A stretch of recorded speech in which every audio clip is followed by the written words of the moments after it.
Given the equation of an ellipse 9x squared plus 4y squared equals 36, find the vertices, the foci, and the eccentricity.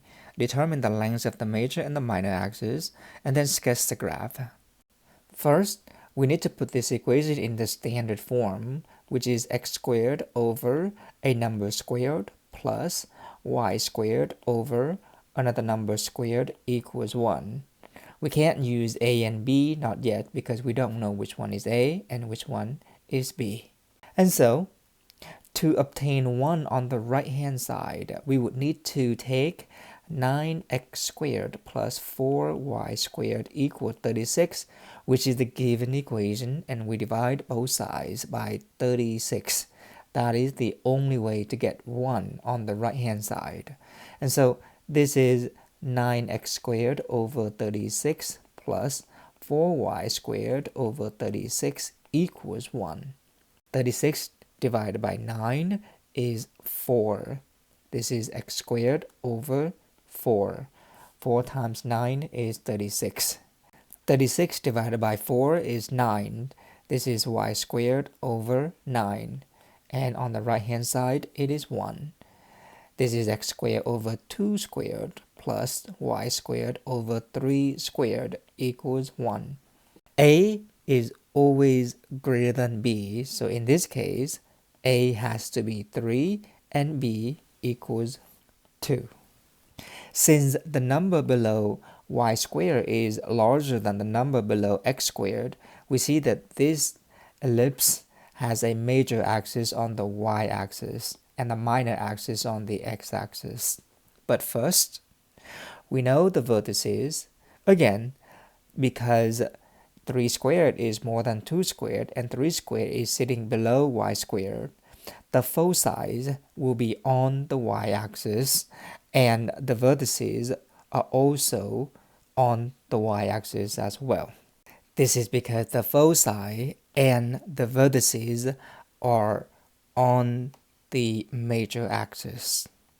And so we have the vertices at x equals 0, y equals positive 3, and x equals 0, y equals negative 3. To find the foci f1 and f2 is to find c. In an ellipse, we always have this relationship.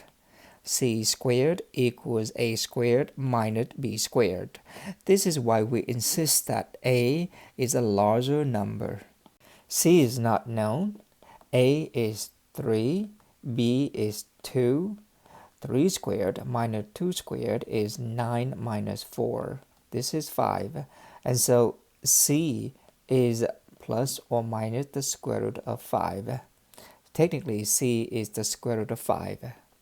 We now have everything we need to answer these questions. First, A.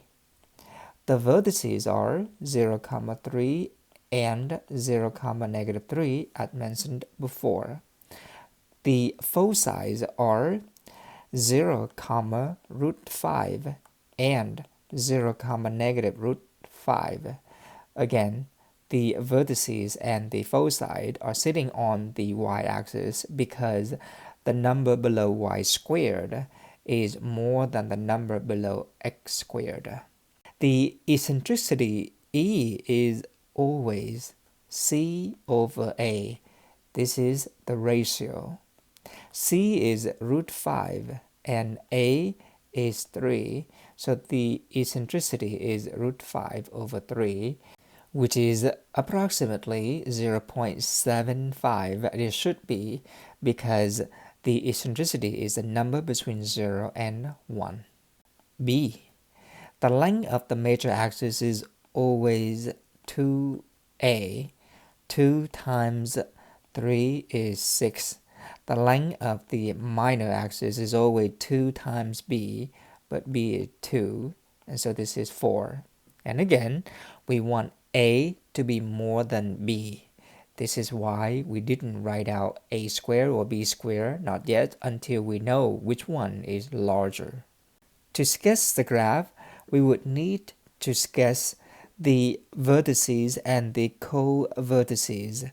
The vertices are 0, 3 and 0, negative 3, and so they are the y-intercepts at 0, negative 3 and 0, positive 3.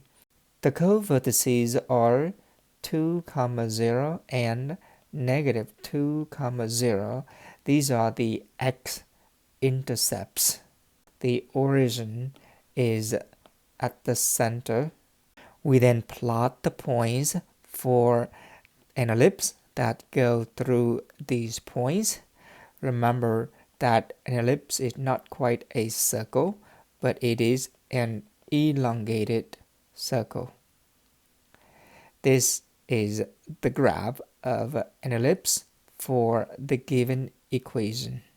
It is always a good practice to label the vertices, which are the two ends of the major axis, and the co-vertices, which are the two ends of the minor axis.